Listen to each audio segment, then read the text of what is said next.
ಗೋಳಗುಮ್ಮಟ ಯಾವ ಜಿಲ್ಲೆಯಲ್ಲಿದೆ? Gol Gumbaz is located in which district?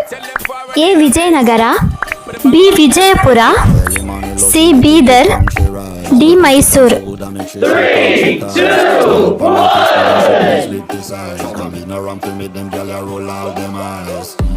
ಶಿವನ ಸಮುದ್ರ ಜಲಪಾತ ಯಾವ ನದಿಯಿಂದ ನಿರ್ಮಾಣವಾಗಿದೆ? Shivanasamudra falls is formed by which river? A Kaveri, B Sharavati, Krishna, D Bhima. ಸರಿ ಉತ್ತರ ಎ ಕಾವೇರಿ.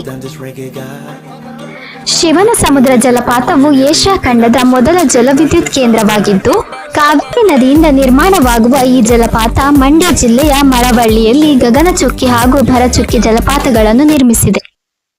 ಶಿವನ ಸಮುದ್ರ falls was the site of Asia's first hydroelectric power station formed by the Kaveri River.